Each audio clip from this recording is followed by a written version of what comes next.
Hi පුඩි අද මං හදනවා සීනි දාලා වටලප්පන් එකක්. හකුරු දාන්නේ නැහැ අපි මේ වටලප්පන් එකට. ඉතින් මුලින්ම අපි රෙසිපි එකට යමුකෝ.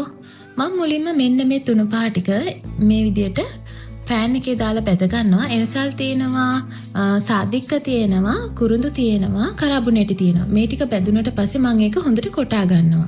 ඊට පස්සේ ෆෑන් එක මම ලිපේ තියලා මම මේකට සීනි මේස හැඳි 4ක් විතර දාලා මේ ටික කළු කරගන්නවා.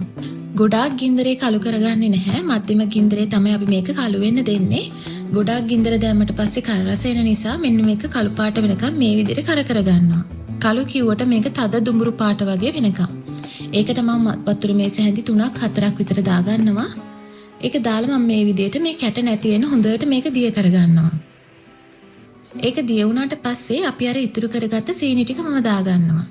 සීනි ග්‍රෑම් 250 280ත් අතර තමයි මම දාන්නේ. ඕගොල්ලන්ගේ පැණි රසට තියෙන කැමැති අකමැති විදිය බලලා තමයි මේකට සීනි ටික ඔයගොල්ලෝ ඇඩ් කරගන්න ඕන.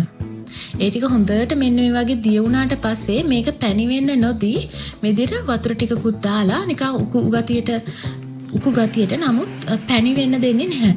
ඒකට මම අර කුඩු කරගත්ත මේ ටික එකතු කරගන්න මෙන්න මේ වගේ වතුර ගතියට තියෙන විදියට අපි මේක ලිපෙන් බා ගන්නවා.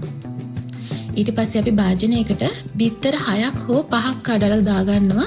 මම බිත්තර ටික මෙන්න මේ විදිහට පෙරලා තමයි දාගන්නේ. මොකද ඒකේ අර තියෙන පිලි මේක එන්නේ නැති විදිහට තමයි මම මේ ටික පෙරාගන්නේ. නැත්තම් මේ බිත්තර වල කොටසක් තියෙනවා පිලි ගඳ සහ රහ එන. ඒ කෑල්ල අයින් වෙන තමයි මම මේ විදිහට පෙරාගන්නේ.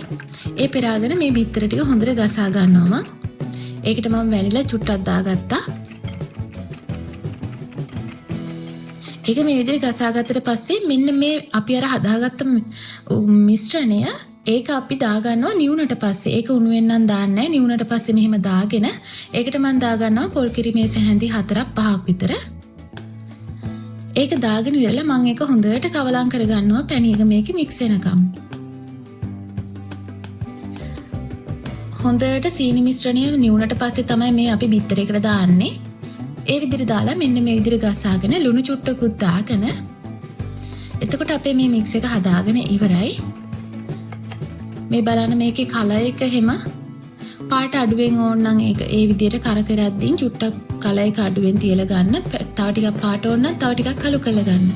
මෙන්න මේ විදිහට පෙරාගෙන ඉවරලා මම මේ භාජනයට දානවා. මේ භාජනයේ වටේට මම ඇස්ට්‍රා ටිකක් ගාගත්තා. මොකද එතකොට අපිට ගලවද්දි ලේසි වෙන විදියට අර විදියට අර පෙන ටික අයින් කරලා ඉවරලා මෙන්න මේ විදිහට ෆොයිල් කවර් එකකින් වහ ගන්නවා මම. මේක ඕගොල්ලන්ට oven එකේ හදන්නත් පුළුවන්, රයිස් කුකර් එකේ මේ විදියට හදන්නත් පුළුවන්. විනාඩි 45ක් විතර ගියාට පස්සේ තමයි මම මේක හදලා ඉවර වුණේ. මේ තමයි අපේ සීනි දාලා හදපු වටලප්පන් එක. මේකට හකුරු දාලම නැහැ. ඒ උනට මාරම රසක් තියෙන්නේ. ඔයගොල්ලෝ අනිවාර්යෙන් මේක හදලා බලන්න. හකුරු ඕනෙම නැහැ. අද ඉතින් ගොඩක් බැලුවොත් වෙළඳපොලේ හොඳ කිතුල් හකුරු හොයාගන්න නැහැ. ඒ නිසා ඉතින් සීනි වලින්ම හදන එක ලේසියි. ඒක හොඳයි. මොකද කිතුල් හකුරු කියලා තියෙන්නේ සීනි හකුරුම තමයි. හොඳ හකුරු ටිකක් හම්බුනොත් අනිවාර්යෙන් මතක් කරලා මගේ හකුරු වලින් හදන වටලප්පන් වීඩියෝ එක බලලා ඒ විදිහටත් හදලා බලන්න. හකුරු දාලා හැදුවොත් නම් මාරම රසයි ඉතින්. මෙන්න මේ විදිහට හොඳට සිදුරු වෙන්න අපි වටලප්පන් එක හදා ගන්න ඕන.